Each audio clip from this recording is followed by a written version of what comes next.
I'm going to give each of you a chance to be a travel visionary. Give me the next big thing in luxury travel. And we'll start with you, Rick. What's the next big thing? You know, I wish I could tell you what the next big thing is, but one thing I'm sure of is that the marketplace will tell us. And it's our job to listen.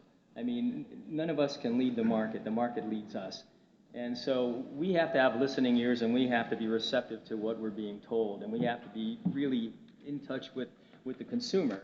And if we deliver what the consumer wants, we'll be here a lot longer. You know, our companies will be pleasing people for generations beyond us sitting up here on the panel. There are things that will never change, and what will never change is people want experiences that are life-changing.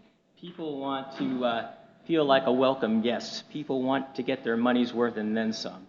And if we can keep those fundamentals intact, as travel changes, we're going to be around for a long time. Great. Shannon, what's the next big thing? I'm with Rick. If I knew the answer to that, I probably wouldn't be sitting here. I'd be on a beach somewhere counting my money. But and this is kind of capturing what we've all been talking about. I think we've gone in luxury travel from this idea of consumption, traveling for consumption, you know, eating and drinking and buying, to this idea of immersion, immersing yourself in the culture, immersing yourself in the destination, really becoming a part of it.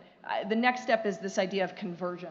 I think it's really leaving a destination better than you found it, which in turn transforms your life, leaves you with indelible memories forever, but you've also made an impact in that destination, that culture that you're traveling to. And I think that's what we've been talking quite a bit about. And so I think for me, looking forward, that's kind of the next big thing of like the next year or two. Okay. Albert?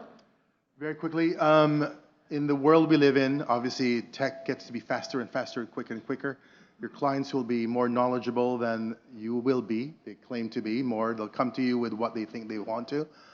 But really the future is our ability to be more personal in delivering these experiences. Because with all this deluge of information at our fingertips, they'll still come to you for advice. Help me declutter this and help me plan the trip, because they will never be able to do it on their own. And we believe in that, and that's what we're working towards. And that's good stuff. Thank you. And Lia?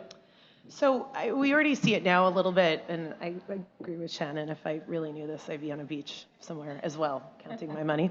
But I think that we see people shifting more and more from just taking trips to taking trips that mean something to them and taking more of them. So no longer two-week trips or 2 one-week trips. We're seeing mini trips, like 3-4 days and 10 of them throughout the year.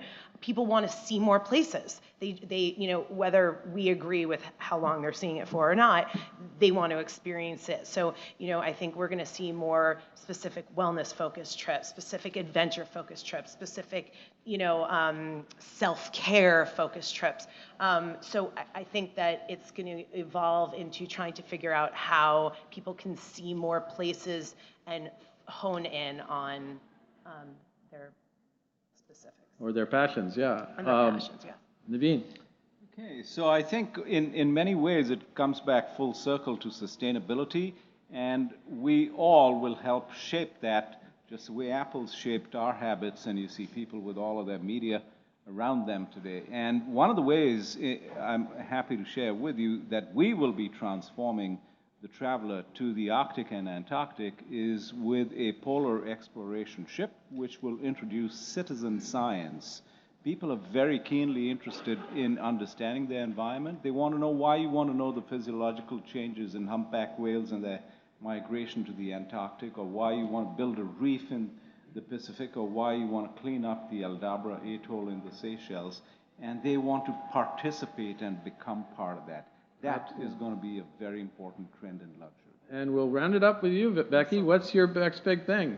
Well, the continued growth of great travel advisors and young advisors seeing that this is a viable way to make a living.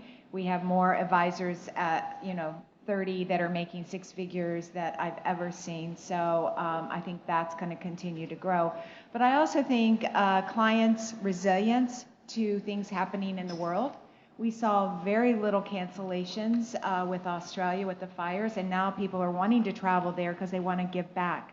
They want to make sure that Australia comes back. And again, this is where social media kind of plays, an impact, because some social media was over the top and you would think the entire country's burning, but we quickly found out through Australia Tourism is to getting the right information out there. But clients are resilient now.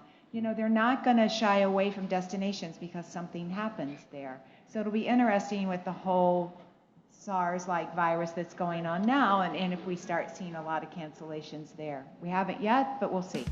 Well, thank you very much, guys. You did a great job. Please give them a hand.